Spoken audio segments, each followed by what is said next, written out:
स्वागत है आप सभी प्यारे बच्चों का विस्फोट लर्निंग एकेडमी के इस नए एवं फ्रेश सेशन में। बच्चों, आज के इस फ्रेश सेशन के अंतर्गत हम आपके एक कक्षा 12वीं गणित का मोस्ट इंपॉर्टेंट चैप्टर शुरू करने वाले हैं, जो कि आपका है डेरिवेटिव्स, एप्लीकेशन ऑफ डेरिवेटिव, यानी कि अवकलज के अनुप्रयोग। अवकलज के अनुप्रयोग काफी इंपॉर्टेंट चैप्टर है। अनुप्रयोग काफी इंपॉर्टेंट चैप्टर है आपकी परीक्षा की दृष्टि से, और बहुत ज्यादा कॉन्सेप्चुअल भी चैप्टर ये आपका अवकलन के अनुप्रयोग है।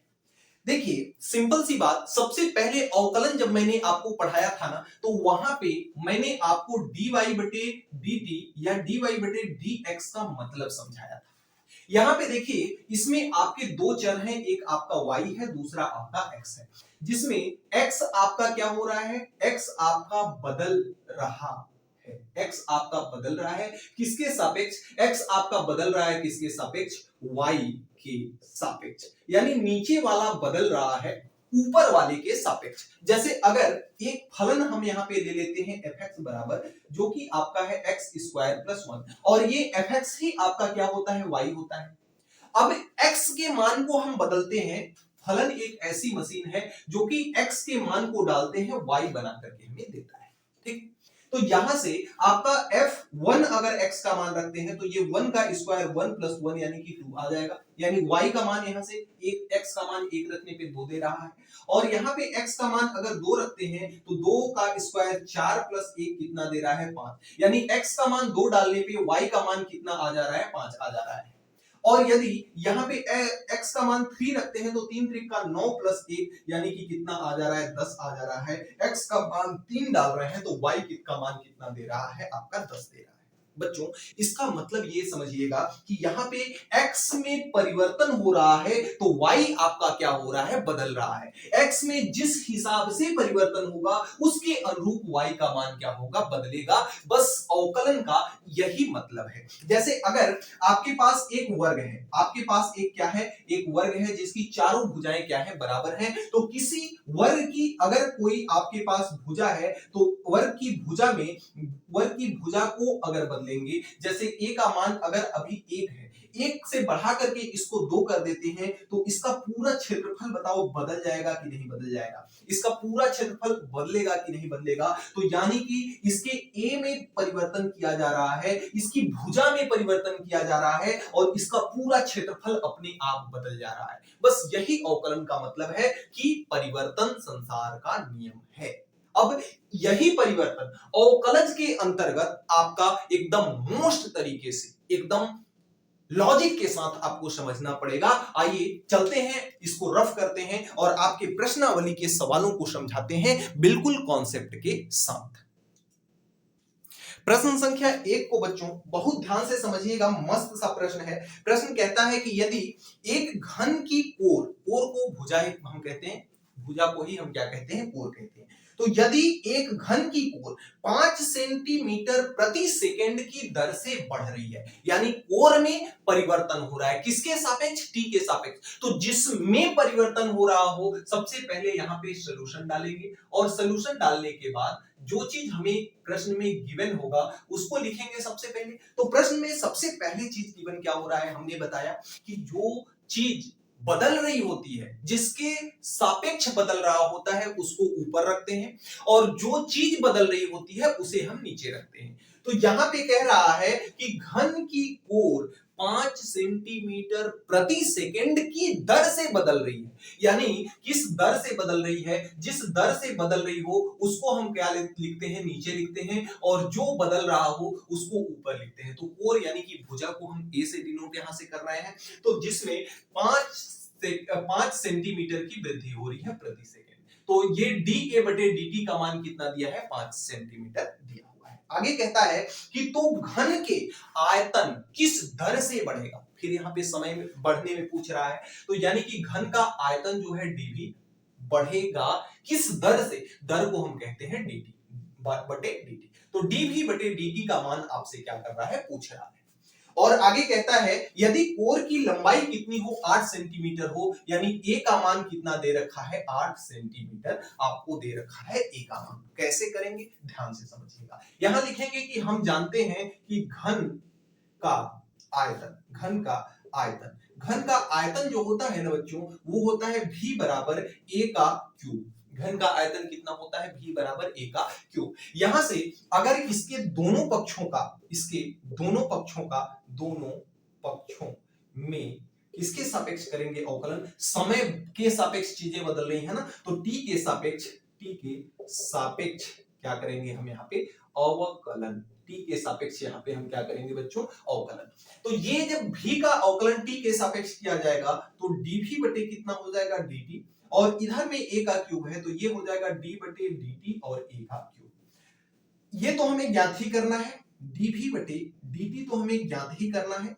a के क्यूब का अवकलन, सबसे पहले घात को हल किया जाएगा तो 3a का स्क्वायर, घात सामने आ जाएगी और इसकी घात में से एक कम हो जाएगा। घात को हमने हल किया, अब a बचा तो a का अवकलन हो जाएगा dA बटे dt। चैन रूल से बताओ, इतनी बात समझ में आती है आपको? सब चीज का मान अब हमारे पास पड़ा हुआ है, यहां से dv बटे dt का मान कितना हो जाएगा आपका? 3 इंटू a का स्क्वायर। a का मान कितना दिया है? 8, 8 का वर्ग कितना होता है आपका? 64, इंटू dA बटे dt का मान कितना दिया है? 5, तो इंटू कितना हो जाएगा? 5 centimetre, centimetre, centimetre equal two centimetre का क्यूब। ठीक, अब यहां से देखिए dv बटे dt का मान कितना हो जाएगा? ध्यान से समझिएगा, एक बार फ्रेम चेक कर लो। ठीक है, dv बटे dt का मान कितना हो जाएगा? 5 3 15, 15 चौका 60 की जीरो हासिल 6, 15 छका 90 और 6 कितना हो जाएगा? 96, यानी 960 सेंटीमीटर क्यूब। यही आपका हो जाएगा आंसर। इस तरह से हम प्रश्न संख्या 1 को प्यारे बच्चों बना सकते हैं। अगले क्रम में आइए देखते हैं हम प्रश्न संख्या 2।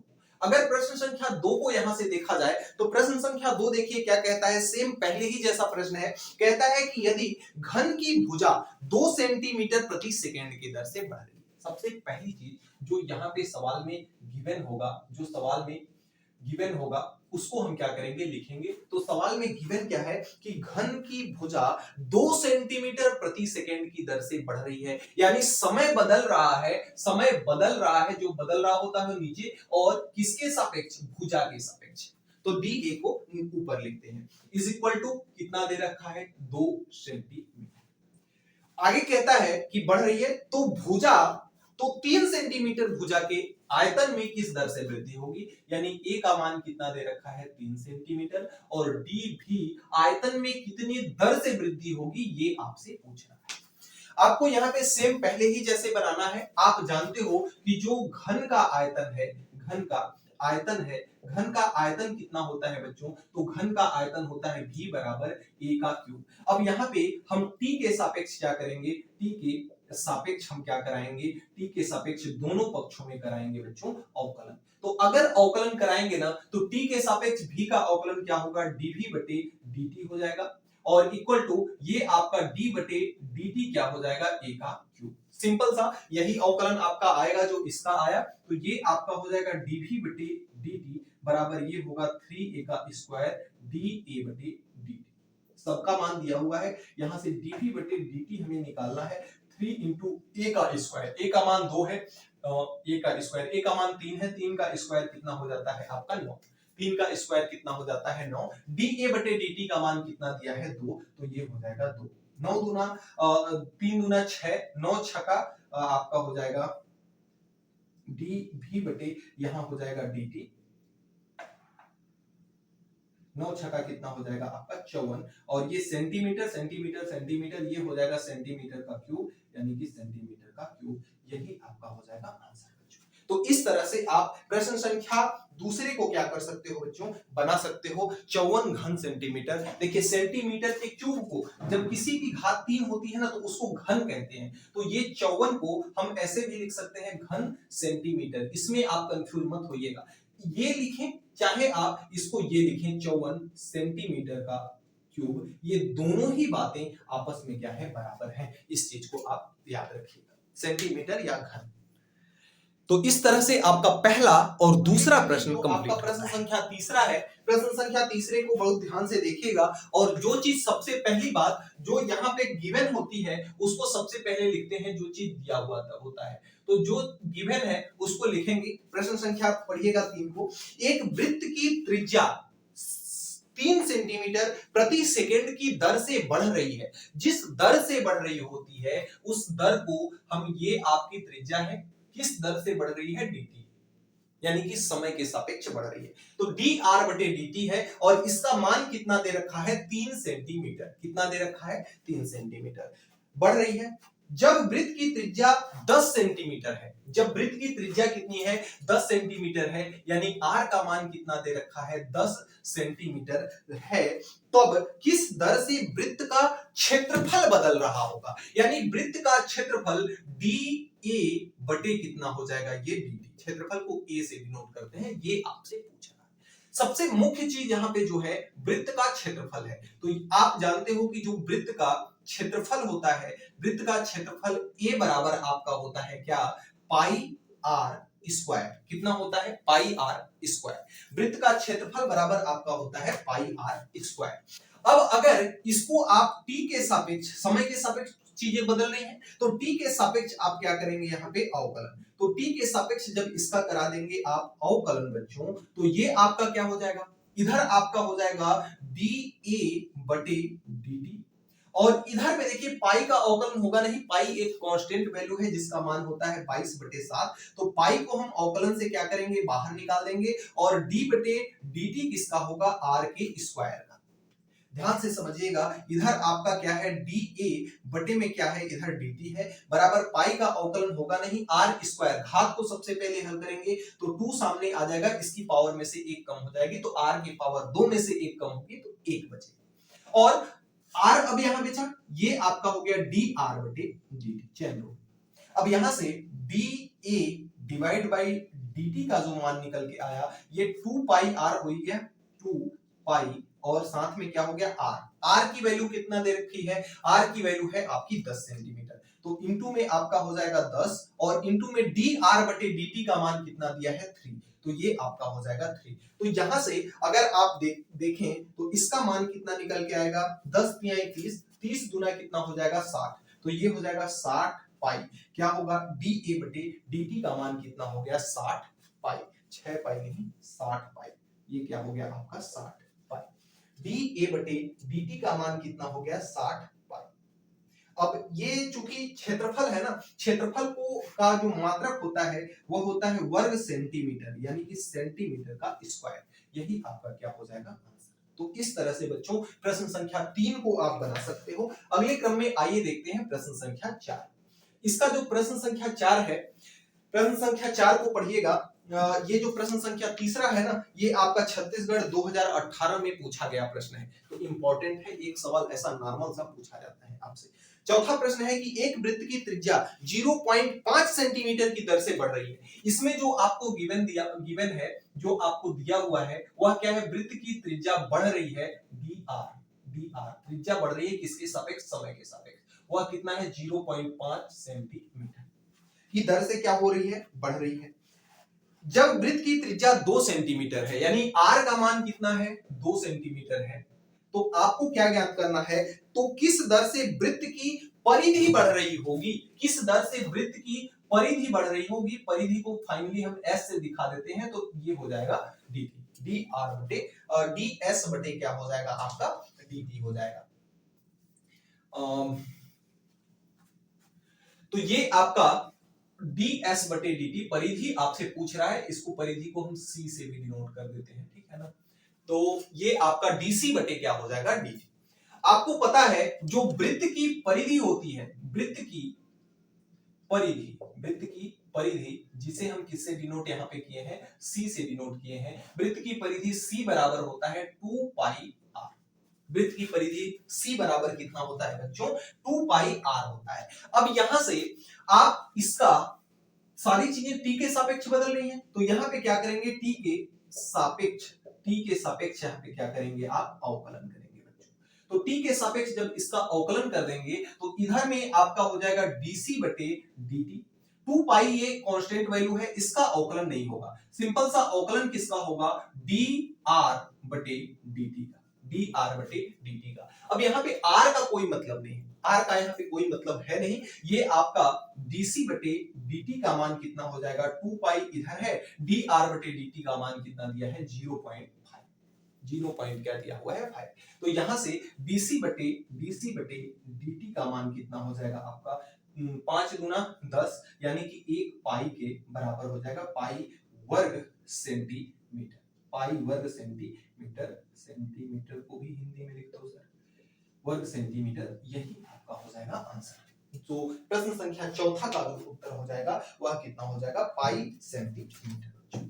तो इस तरह से प्रश्न संख्या चौथा आपका कंप्लीट। आसान प्रश्न है। अगले क्रम में जो आपका प्रश्न संख्या पांचवा है, देखिएगा प्रश्न संख्या पांचवा क्या कहता है कि एक तालाब में पत्थर को क्या किया जाता है, फेंका जाता है। स्वाभाविक सी बात है, जब पत्थर फेंकोगे आप तालाब के अंतर्गत तो जल में तरंगे उड़ती हैं। उन्हीं तरंगों की बात की जा रही है कि जिसके कारण तरंगे 8 सेंटीमीटर प्रति सेकेंड के वेग से वृत्तों में उठती हैं। 8 सेंटीमीटर तरंगे 3 सेंटीमीटर प्रति सेकंड के वेग से वृत्तों में उठती हैं, और जब वृत्तों में उठती हैं तो वृत्तों की त्रिज्या में क्या होगा, परिवर्तन होगा। तो 3 सेंटीमीटर प्रति सेकंड की दर से आपका परिवर्तन हो रहा है। तो जो चीज यहाँ पे गिवन है ना, वह dr बटे गिवन है dt, जो कि कितना है, 3 सेंटीमीटर है। ठीक है, आगे कहता है कि जिस समय किसी वृत्ताकार तरंग की त्रिज्या 6 सेंटीमीटर हो, यानी कि यहाँ पे अब r का मान कितना दे दिया, 6 सेंटीमीटर हो, उस समय में आपको उसके परिबद्ध क्षेत्रफल किस गति से बढ़ रहा है ये आपको बताना है। यानी कि dA बटे dt में किस प्रकार से परिवर्तन हो रहा है ये आपको बताना है। आप जानते हो कि वृत्त का क्षेत्रफल, वृत्ताकार तरंगों का जो क्षेत्रफल होगा ना, वह वृत्त के क्षेत्रफल के बराबर होगा, जो कि क्या होता है, a बराबर पाई r स्क्वायर। अब यहाँ पे आप क्या करोगे, t के सापेक्ष करा दोगे अवकलन। t के सापेक्ष क्या करा दोगे बच्चों, अवकलन करा दोगे। तो ये आपका क्या हो जाएगा, dA बटे dt, और इधर पाई का अवकलन होगा नहीं, ये हो जाएगा d बटे dt और साथ में हो जाएगा r स्क्वायर। इधर में आपका dA बटे कितना है, ये dt है, बराबर ये आपका पाई है, r स्क्वायर का अवकलन 2r होगा और साथ में हो जाएगा dr बटे dt। सबका मान हमको रखना है। इधर आपका dA बटे कितना है, dt है, पाई तो रहेगा ही, 2 इंटू r है, पाई को सबसे पहले रख लो, फिर 2 पाई इंटू 2 इंटू r का मान कितना दिया है, 6 दिया हुआ है, तो इंटू में 6 हो जाएगा। dr बटे dt का मान कितना दिया है, 3, तो ये हो जाएगा 3 गुना 6, 6 छक 36, यानी कि जो आपका dA बटे dt का मान है वह कितना आ गया, 36, और साथ में पाई है, और ये हो जाएगा वर्ग सेंटीमीटर। यही आपका हो जाएगा आंसर। तो इस तरह से आप प्रश्न संख्या 5 को बिना किसी दिक्कत के क्या कर सकते हो बच्चों, बना सकते हो। अगले क्रम में आइए देखते हैं हम प्रश्न संख्या 6। तो जो आपका प्रश्न संख्या 6 है, प्रश्न संख्या 6 को अगर हम सॉल्व करते हैं, और सबसे पहले चीज कि जो यहाँ पे गिवन है उसको हम क्या करते हैं, जो गिवन है उसको हम करते हैं, लिखते हैं। तो प्रश्न संख्या 6 कहता है कि एक वृत्त की त्रिज्या 2 सेंटीमीटर की एक समान दर से क्या हो रही है, बढ़ रही है। तो इसकी त्रिज्या में जो वृद्धि है t के सापेक्ष, समय के सापेक्ष, वह कितनी है, 2 सेंटीमीटर की दर से बढ़ रही है, एक समान दर से। यह क्षेत्रफल में वृद्धि की दर से होगी, क्षेत्रफल यानी dA बटे dt का मान आपको क्या करना है, बताना है, जहां पे आपका r का मान, जबकि त्रिज्या r बराबर कितना दिया है, 10 सेंटीमीटर आपको दिया हुआ है। आइए इसको कर बनाते हैं। सबसे पहली चीज तो वृत्त का क्षेत्रफल आप लोग बहुत अच्छे ढंग से जानते हो, क्या होता है, वृत्त का जो क्षेत्रफल होता है, वृत्त का क्षेत्रफल वह कितना होता है, a बराबर होता है आपका पाई r स्क्वायर। अगर इसका सेम तो यही है ये, अगर इसका हम t के सापेक्ष कराते हैं, t के सापेक्ष कराते हैं क्या, अवकलन, तो t के सापेक्ष जब इसका अवकलन कराया जाएगा तो इधर आपका हो जाएगा dA बटे में dt बराबर, इधर पाई का होगा नहीं, ये हो जाएगा d बटे dt किसका, r स्क्वायर। यहां से dA बटे dt तो आपका इधर रहेगा ही, और ये हो जाएगा पाई, r का अवकलन 2r, और ये हो जाएगा dr बटे dt, r का dr बटे dt। मान रखते हैं सबका, ये आपका इधर है dA बटे dt है, इधर आपका r है, और सॉरी r कहां से आ गया, पाई है ना, तो ये पाई है, पाई तो पाई ही रहेगा। 2 इंटू r का मान कितना दे रखा है, 10, तो ये हो जाएगा 10 इंटू dr बटे dt कितना है, 2 है। तो यहां से डी ए बटे dt का मान जो होगा वह कितना हो जाएगा 10 दूना 20 दूना 40, तो ये हो जाएगा 40 पाई और साथ में हो जाएगा वर्ग सेंटीमीटर। यही आपका बच्चों हो जाएगा आंसर। तो इस तरह से आप पांचवा और छठवां दोनों ही सवाल को क्या कर सकते हो बच्चों, बना सकते हैं बिना किसी दिक्कत के। देखिए सारे सवाल जो हैं आपके एक ही पैटर्न में और एकदम सिंपल सवाल हैं। इसी तरह से अगले क्रम में जो प्रश्न संख्या आपका 7वां है, प्रश्न संख्या 7वां को देखें अगर, तो आपका कहता है कि शांत जल में पत्थर फेंकने से वृत्तीय तरंगे बनती हैं जिसकी त्रिज्या 2 सेंटीमीटर की दर से बढ़ती है। तो आपका यहाँ पे जो चीज गिवन है, आइए सबसे पहले उसको लिखते हैं। जो आपका बोल रहा है कि त्रिज्या इसकी बढ़ रही है किसके सापेक्ष, समय के सापेक्ष, तो डी आर बटे dt का मान कितना दे रखा है 2 सेंटीमीटर। और कहता है जब त्रिज्या 7 सेंटीमीटर हो, यानी r का मान 7 सेंटीमीटर आपका दे रखा है, जब r का मान 7 सेंटीमीटर हो तो क्षेत्रफल में वृद्धि की दर ज्ञात कीजिए, यानी dA बटे dt का आपको मान ज्ञात करने बोल रहा है। आप जानते हो कि जो वृत्ताकार तरंगे हैं, वृत्ताकार तरंगों का क्षेत्रफल जो होगा, वृत्ताकार तरंगों का क्षेत्रफल, तो वृत्ताकार तरंगों का जो क्षेत्रफल होगा ना बच्चों, वह कितना होगा, वह आपका होगा a बराबर पाई आर स्क्वायर।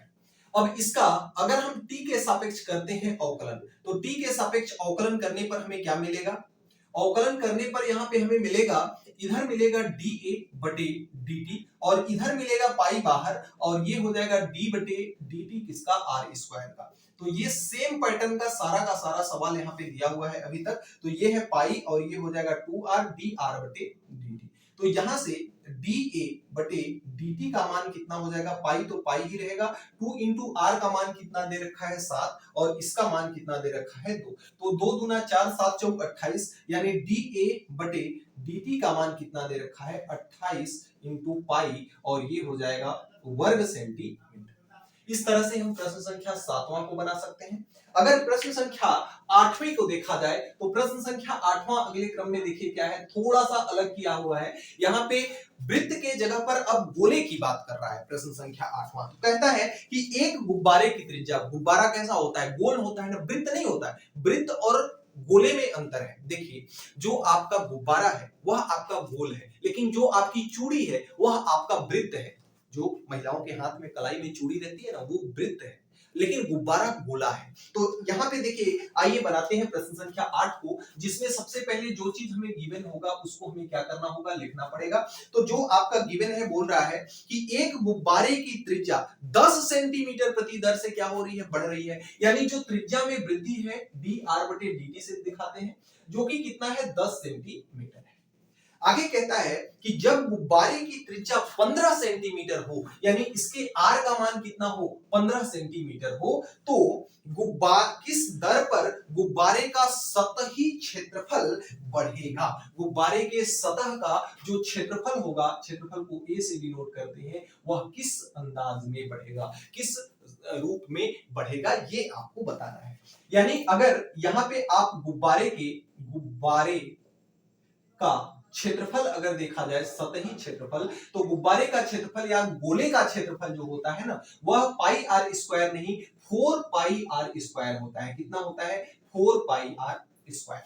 अगर इसका आप t के सापेक्ष कराओगे अवकलन, तो t के सापेक्ष इसका क्या करने पर, t के सापेक्ष इसका अवकलन करने पर, तो t के सापेक्ष जब अवकलन करोगे तो इधर dA बटे कितना है, dt है, और इधर 4 पाई तो निकल जाएगा आपका, और अवकलन होगा d बटे dt का, किसका, r स्क्वायर का। यहां से dA बटे dt बराबर कितना होगा, 4 पाई तो आपका रहेगा ही, और r स्क्वायर का अवकलन कितना हो जाएगा, 2r हो जाएगा, साथ में ये हो जाएगा dr बटे dt। यहां से dA बटे dt बराबर कितना होगा, 4 गुना 8 पाई, ये हो गया, r का मान कितना दिया हुआ है, 15 दिया हुआ है, तो ये आपका हो गया 15 इंटू dr बटे dt का मान कितना दिया हुआ है 10, तो ये मान कितना हो गया 10।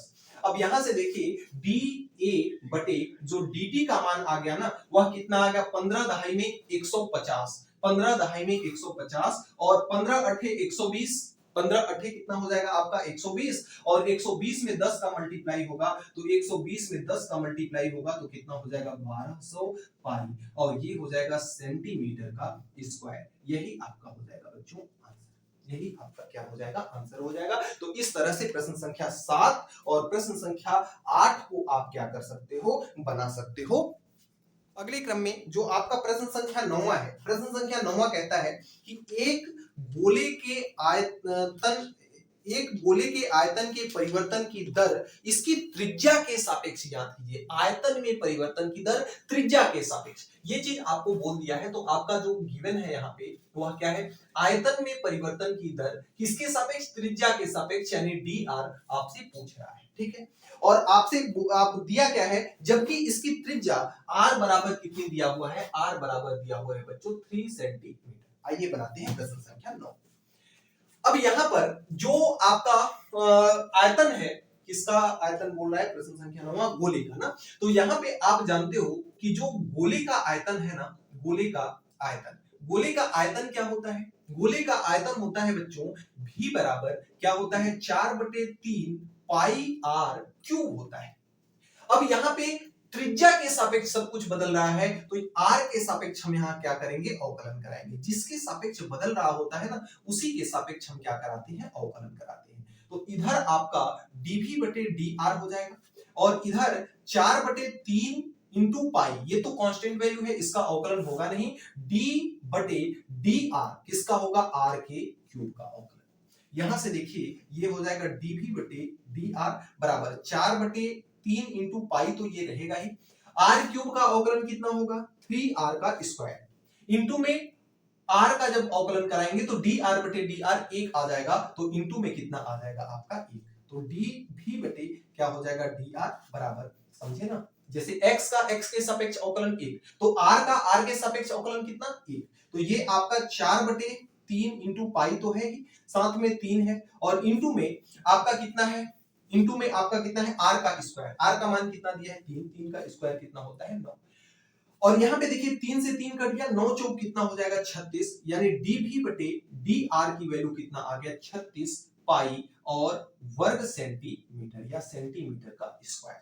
यही आपका क्या हो जाएगा आंसर, सेंटीमीटर का स्क्वायर, यही आपका हो जाएगा आंसर। अगले क्रम में आइए देखते हैं प्रश्न संख्या 10 को। तो जो आपका प्रश्न संख्या 10 होगा ना, प्रश्न संख्या 10 का अगर हम सॉल्यूशन बनाते हैं तो सबसे पहली जो चीज इसमें गिवन होगा उसको लिखेंगे। तो जो गिवन है वह क्या है, प्रश्न संख्या 10 में कहता है कि एक गुब्बारे की त्रिज्या क्या है, गुब्बारे की त्रिज्या r बराबर दे रखा है आपको 3/4, और साथ में दे रखा है 2x + 3 है।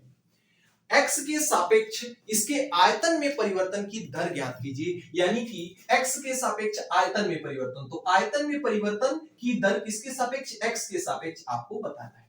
क्योंकि गुब्बारे की बात कर रहा है, और गुब्बारे का जो आयतन होता है, गुब्बारे का आयतन जो होता है वह कितना होता है, आप जानते हो कि गुब्बारा एक गोला है, इसलिए गुब्बारे का आयतन जो होगा, गुब्बारे का आयतन वह कितना होगा, 4/v बराबर होगा 4/3 पाई r क्यूब, पाई r कितना होगा, क्यूब होगा। अगर इसका आयतन की बात करें हम, तो ये आपका कितना हो जाएगा 4/3 पाई r क्यूब। अगर इसका हम किसके सापेक्ष बदल रहा है, x के सापेक्ष, तो x के सापेक्ष अवकलन करने पर, x के सापेक्ष इसका क्या कराएंगे बच्चों, अवकलन कराते हैं। आइए देखते हैं। तो इधर आपका होगा dv/dx, dv/ क्या होगा dx, और इधर 4/3 से तो कोई मतलब नहीं है, 4/3 पाई तो आपका निकल गया, 4/3 पाई आपका निकल गया, और साथ में r का क्यूब है ना, तो r की क्यूब का मान, r का मान तो इतना है, तो ये आपका हो जाएगा d/dx, और r का क्यूब कितना है आपका, ये हो जाएगा 3/4, और साथ में 2x + 3, इसका क्या हो जाएगा, इसका क्यूब हो जाएगा। सबसे पहले तो इस समीकरण को हमें हल करना पड़ेगा। आइए करते हैं। इधर आपका है dv/dx, और ये है 4/3 पाई, और साथ में d/dx है। अब इसका क्यूब क्या होगा, सबसे पहली चीज कि ये जो कांस्टेंट वैल्यू है ये dx से बाहर आ जाएगी, अवकलन से बाहर आ जाएगी। तो 3 का क्यूब कितना होता है 27, और 4 का क्यूब क्या होता है, 4 चौका 16, चौका 64, तो इसका क्यूब हो जाएगा 64। ये बाहर निकल गया। d/dx किसका होगा, 2x + 3 के क्यूब। आ रही है बात समझ में। यहां से देखिए अगर dv बटे dx की वैल्यू ज्ञात करें तो ये देखिए 9 तिया 27 और 16 चौका 64 और साथ में पाई है तो 9 पाई डिवाइड बाई 16 ये तो हो गया। और इसका अवकलन क्या होगा, सबसे पहले घात का अवकलन किया जाएगा तो घात सामने आ जाएगी और इसकी घात में से एक कम हो जाएगा तो 2x + 3 दो में से एक कम होगा तो 2। साथ में इसकी घात को अभी हल किया ये बचा तो 2x का अवकलन कितना हो जाएगा 2 हो जाएगा, 3 का अवकलन 0 हो जाएगा तो ये इतना हो गया। अब यहां से अगर dv बटे dx का मान निकालें तो ये देखिए 3 है और ये कितना है 2 है तो 3 दूना 6 9 छका 54 9 छका कितना हो जाएगा 54 तो ऊपर में हो जाएगा 54 पाई बटे 16 और साथ में हो जाएगा 2x + 3 का होल स्क्वायर। इधर से आप यहाँ पे इसके उत्तर को लिखेंगे, ये आपका है dv बटे dx बराबर किससे काटते हैं 2 से काटते हैं तो ये 27 दूना 54 होगा 27 डिवाइड बाई 8 दूना 16 2 से काटेंगे तो 27 पाई डिवाइड बाई 8 और साथ में 2x + 3 का होल स्क्वायर, यही बच्चों आपका हो जाएगा आंसर। तो इस तरह से प्रश्न संख्या 9 और प्रश्न संख्या 10 दोनों को ही आप क्या कर सकते हो बता सकते हो। अगले देखिए प्रश्न संख्या 11वां एक मस्त प्रश्न है, आइए बनाते हैं। सबसे पहले जैसा कह रहा है चित्र भी बनाते हैं हम, आइए साथ साथ में। कह रहा है कि एक 5 मीटर लंबी सीढ़ी दीवार से टिकी हुई है, ये आपकी दीवार है, ये आपकी क्या है दीवार है। यहां से सीढ़ी लगाई गई है इस बिंदु से, तो यहां से अगर सीढ़ी इसमें लगाई गई है इस बिंदु से तो ये सीढ़ी इस तरह से लगी हुई है। ऐसे गलत गलत चित्र बना रहे हो सर, ये आपकी इस बिंदु से क्या हुई है लगी हुई है, ये आपकी सीढ़ी है और इस सीढ़ी की लंबाई कितनी है 5 मीटर है, ठीक है टिकी हुई है। सीढ़ी के निचले सिरे को दीवार से 3 सेंटीमीटर प्रति सेकंड की दर से हटाया जाता है, यानी कि सीढ़ी के निचले सिरे को यानी इस सिरे को 3 सेंटीमीटर प्रति सेकंड की दर से इधर की ओर हटाया जा रहा है। तो इस अक्ष पर हम इसको मान लेते हैं x और इसको मान लेते हैं y। जो इसमें परिवर्तन होगा वह dx बटे dt के रूप में दर्शाया जाएगा, जो इसमें परिवर्तन होगा उसको dy बटे dt के रूप में दर्शाया जाएगा। तो इसके निचले सिरे को इधर बढ़ाया जा रहा है ना, तो dx बटे dt का मान दे रखा है कितना 3 सेंटीमीटर प्रति सेकंड, 3 सेंटीमीटर प्रति सेकंड। तो सीढ़ी की दीवार पर ऊंचाई किस दर से कम होगी जबकि इसका निचला सिरा दीवार से 4 मीटर दूर पर हो, तो यानी कि इसका x का मान कितना दे रखा है 4 मीटर दे रखा है। ठीक कह रहा है क्या, सिंपल सा मतलब समझिएगा कि जो सीढ़ी का निचला सिरा इधर की ओर खिसकाया जाएगा वह 3 सेंटीमीटर प्रति सेकंड की दर से इधर की ओर खिसकाया जाएगा। तो जब इसका निचला सिरा इधर की ओर खिसकाया जाएगा तो ये सीढ़ी का जो ऊपरी सिरा है वह नीचे की ओर खसकेगा। क्या किधर की ओर खसकेगा, नीचे की ओर खसकेगा, यानी dy बटे dt में परिवर्तन की दर आपको ज्ञात करना है बच्चों। dy बटे dt में परिवर्तन की दर आपको इसमें क्या करना है ज्ञात करना है। तो अगर यहां पर आप लेते हो समकोण त्रिभुज अगर a b c इसका नाम रख देते हो तो a b c में, तो समकोण त्रिभुज a b c में ये एक समकोण त्रिभुज है क्योंकि इसका एक कोण कितने डिग्री का है 90 डिग्री का है, तो समकोण त्रिभुज है। समकोण त्रिभुज में पाइथागोरस प्रमेय लगेगा। पाइथागोरस प्रमेय क्या कहती है कि जो लंब का स्क्वायर है और जो कर्ण आधार का स्क्वायर है ये दोनों मिलकर किसके बराबर होते हैं कर्ण के स्क्वायर के, यानी कि 5 के स्क्वायर के बराबर है। तो ये आपका x square plus Y square बराबर का कितना है, x square plus Y square बराबर का कितना है 25 के है। अब यहां पे आप इसको क्या करोगे, किसके सापेक्ष बढ़ रहा है t के सापेक्ष, समय t के सापेक्ष ये सारी चीजें बदल रही हैं, तो t के सापेक्ष इसमें हम क्या करते हैं t के सापेक्ष क्या करते हैं इसमें अवकलन करते हैं, t के सापेक्ष हम क्या करते हैं अवकलन करते हैं। तो t के सापेक्ष जब अवकलन इसका किया जाएगा तो ये कितना हो जाएगा d बटे dt x square plus d बटे dt y square plus d बटे dt किसका 25 का। एक्स स्क्वायर का अवकलन हो जाएगा 2x और dx बटे dt, इसका अवकलन हो जाएगा 2y और dy बटे dt, और इसका मान कितना हो जाएगा, 0 हो जाएगा। बताइए इतनी बातें समझ में आई कि नहीं आई? कीजिए कमेंट बॉक्स में कमेंट। सवाल तो आपको समझ में आया ना कि आपको dy बटे dt ज्ञात करना है, यानी y में क्या परिवर्तन हो रहा है समय के सापेक्ष आपको ज्ञात करना है। तो इस dy बाई dt का मान आपको निकालना है। आइए कैसे निकालेंगे इसको समझते हैं। इसमें दिया है आपका dx बटे dt, इसमें थोड़ा सा ये सेंटीमीटर में दिया हुआ है और सारी चीजें किसमें दी हुई है, मीटर में दिया हुआ है। तो इसको जो आपका ये दिया हुआ है dx बटे dt का मान, dx बटे dt का मान जो दिया है 3 सेंटीमीटर प्रति सेकंड है। अगर इसको मीटर प्रति सेकंड में बदलोगे dx बटे dt के मान को, तो सेंटीमीटर से मीटर में बदलने के लिए हमें 100 का भाग देना पड़ेगा। तो 0.03 सेंटीमीटर की जगह पे अब क्या हो जाएगा, यह मीटर प्रति सेकंड हो जाएगा।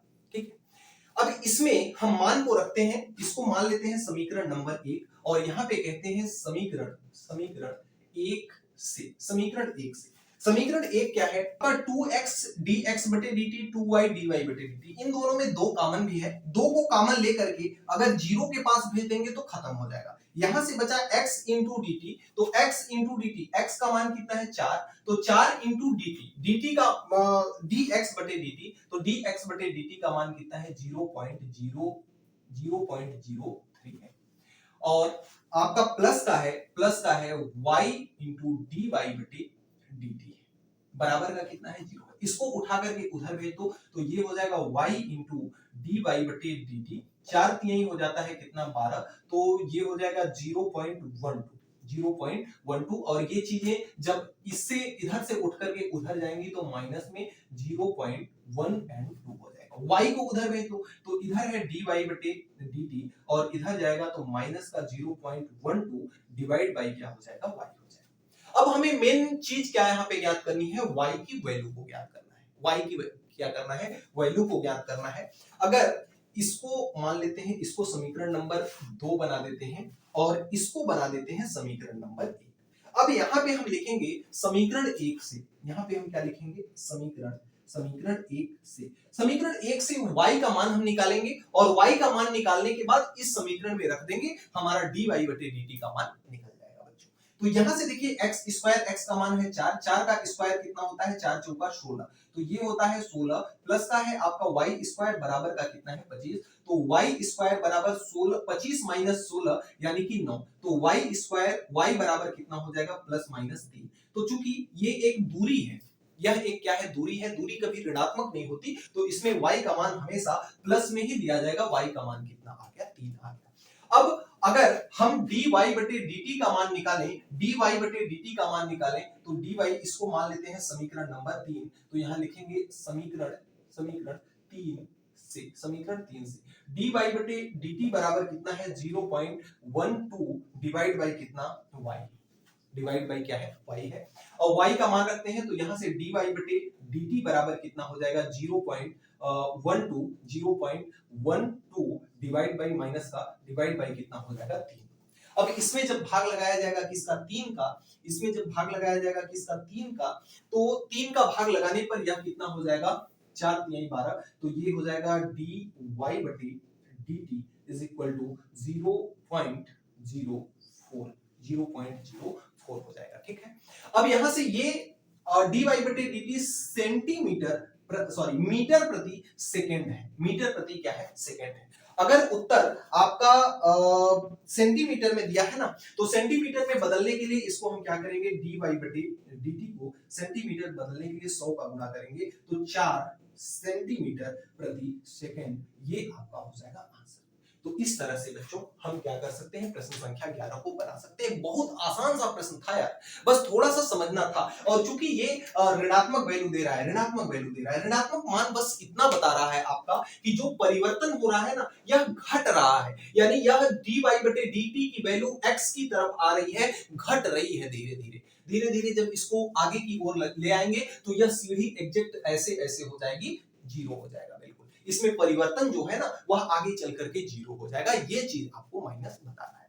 तो सिंपल सा बस लॉजिक के साथ प्रश्न समझना था। अगर प्रश्न आप समझ गए तो आपका उत्तर किसी भी प्रकार से रह नहीं सकता है, बिल्कुल आना तय है। आइए देखते हैं अब इस सेशन और इस प्रश्नावली का सबसे अंतिम सवाल। अगले क्रम में एक बहुत अच्छा सा प्रश्न जो कि प्रश्न संख्या 12वां है, कहता है कि 2 मीटर ऊंचाई का एक आदमी 3 मीटर ऊंचे लैंप से दूर समतल सड़क पर 2 मीटर प्रति सेकंड की चाल से चल रहा है। सबसे पहली चीज, आइए चित्र को बनाते हैं। देखिए, लैंप की लंबाई 3 मीटर है और आदमी की ऊंचाई कितनी है? 2 मीटर है। तो सबसे पहले लैंप को बनाते हैं। यह एक आपका क्या है? लैंप है। ये मान लेते हैं ये आपका ए बी है, ए है, और ये क्या है? बी है, जिसकी लंबाई कितनी है? 3 मीटर है। इससे दूर समतल सड़क पर एक आदमी जा रहा है जिसकी लंबाई, इससे लैंप से दूर जा रहा है ना, तो इसकी लंबाई कितनी है? इसकी लंबाई आपकी है 2 मीटर। तो एक आदमी, ये जो मान लेते हैं क्या है? सी है और डी है, इसकी लंबाई कितनी है? 2 मीटर है, जा रहा है। और आगे कहता है एक सड़क पर जा रहा है, समतल सड़क पर 2 मीटर प्रति सेकंड की चाल से चल रहा है, तो किस दर में उसकी छाया पड़ रही है? देखिए सिंपल सी बात है, अगर लैंप यहाँ रखा हुआ है, आदमी यहाँ है, तो इसकी छाया इधर कहीं पड़ेगी। तो मान लेते हैं कि छाया का जो अंतिम सिरा है वह ई है, जो कि यहाँ पर है। अब इन तीनों को हम मिला देते हैं इस प्रकार से, तो तीनों को जब मिला देंगे ना, तो ये कुछ इस तरह से मिलेगा, ऐसे आएगा। तो अब इस चीज को मैं आगे बढ़ा देता हूं थोड़ा सा, ये इसकी छाया है, ठीक है। तो ये आपका एक दो त्रिभुज इसमें बन जाते हैं, एक बड़ा वाला ये वाला त्रिभुज और एक छोटा वाला ये त्रिभुज। अब देखिए आगे जो प्रश्न कहता है, मान लेते हैं कि यहां से लेकर के यहां तक की जो लंबाई है वो x है, और यहां से लेकर के यहां तक की जो लंबाई है इसको हम क्या मान लेते हैं? y मान लेते हैं, ठीक है।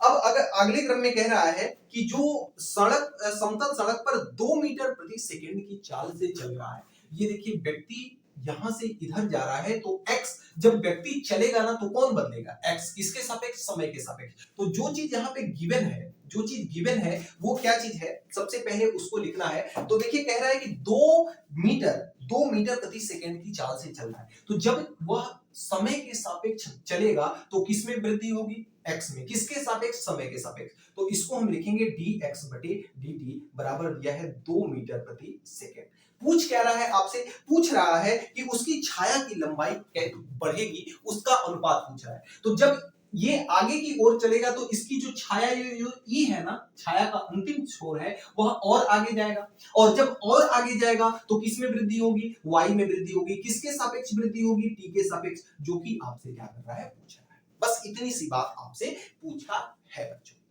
अब इस चीज को बनाओगे कैसे? यहां पे अगर इसके कोण को मान लेते हैं हम थीटा, तो अगर यहां पे लिखिएगा सबसे पहली चीज कि क्या, सबसे पहले बड़ा वाला त्रिभुज ले लेते हैं। कौन सा त्रिभुज ले लेते हैं? बड़ा वाला। और बड़े वाले त्रिभुज का नाम क्या है? ये आपका 90 डिग्री है ना, तो समकोण त्रिभुज बन रहा है, समकोण त्रिभुज बन रहा है। बड़ा वाला त्रिभुज क्या है?